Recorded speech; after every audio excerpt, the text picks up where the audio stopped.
I'm calling for you to start seriously thinking about how to use machine learning in your business. This is not going to be one of those fancy videos with a lot of editing and music. In this video, it's going to be short, concise. I will tell you what can be done with machine learning. Think about it.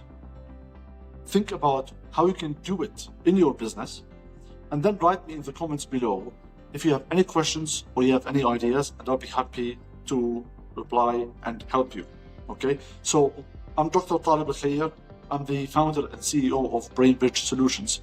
We are an AI consultancy company, and what we do is we use machine learning and open data in order to help businesses grow, maximize profit, gain more customers, get customer insights, customer feedback, even risk forecasting, regulatory risk, so tariffs, for example, geopolitical risk. If you're a big multinational company and you are worried about a certain region of the world where you would like to do business, we can do risk forecasting that is detailed to your industry, to your company, right? So the potential for using machine learning in business is absolutely immense. And unfortunately, what I see on the internet is most people are talking about ChatGPT and AI agents and AI automation and stuff like that. And all that is great. And I'm a huge fan of these chatbots like ChatGPT. I think they are going to change the world. But what in this channel I would like to show you is that there is a deeper element to this. There's a much deeper research level that you can implement in your business and magnify the potential of your business, of your customer acquisition, of your marketing, branding, like I said, risk forecasting, risk management. So there are so many things that can be done with machine learning that can be used to elevate you further. So without further ado, this is what you need to know. There is plenty of data on the internet. That data, if you think about it, everybody now is on social media and they are leaving comments and they're posting and all that jazz. And if you can figure out the right data source for your specific case study, you can get that data and you can use something called topic modeling and sentiment analysis.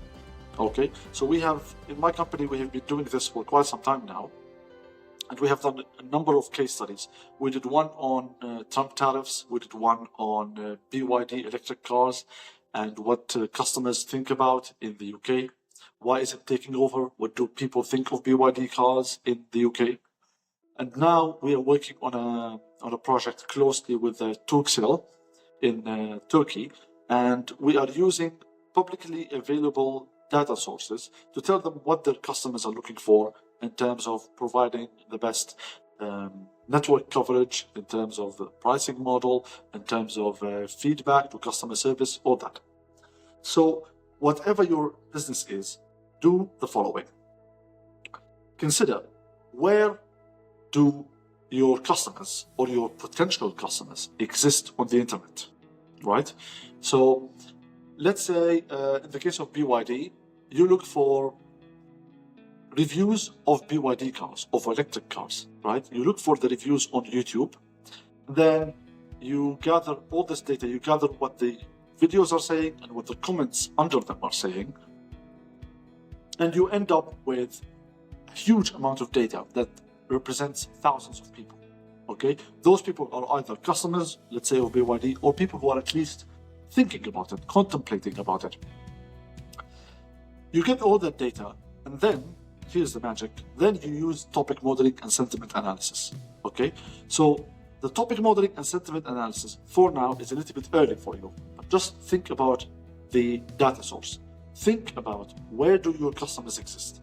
Where do the people you would like to have as customers exist, right? This is the first layer. You find out where the data is. Once you find that, then you can do topic modeling and sentiment analysis.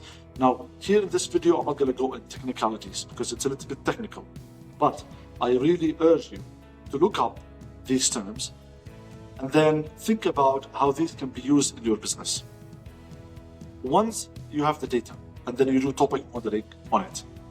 The beauty about this technology is that it kind of ranks the topics from the biggest to the smallest. In other words, from the most important to the least important in size, right? So you have a huge amount of data. The topic modeling will tell you that within this data source, this is the biggest topic. So in the example of electric cars in the UK, the example of BYD, one of the biggest topics we found was subsidies. That tells you that most people who are considering getting an electric car in the UK really care about subsidies. That subsidies, government subsidies, are a main factor in the buying decision of an electric car. So you can use this as an example. And then think about what in your industry can be applied, like this example, that can give you some insights that will give you an edge over your competitors, that will give you an edge in terms of providing better services to your customers and knowing what your customers are looking for. Okay, so today I would urge you to do this little research. Think about your business. Think about where is the best source of data. Where do your customers and prospective clients exist online in terms of data source, right? And then think about how you can use topic modeling and sentiment analysis. Now, you don't have to stop there.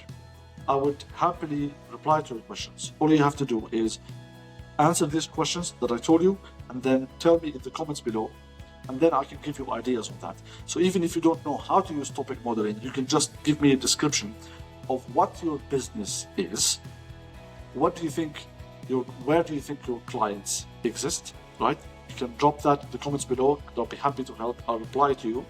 And if your question is applicable, if I think I can help, then I'd be happy to do a free case study for you, and I'll send it to you, and I will also share it here on YouTube. So please stop thinking about AI just in terms of chatbots and ChatGPT, as great as they are, and try to think about finding out the data and doing something like topic modeling and sentiment analysis on it, because that will change the way you conduct your business, I promise you. So I'm looking forward to hearing your thoughts, and I will see you soon. Bye-bye.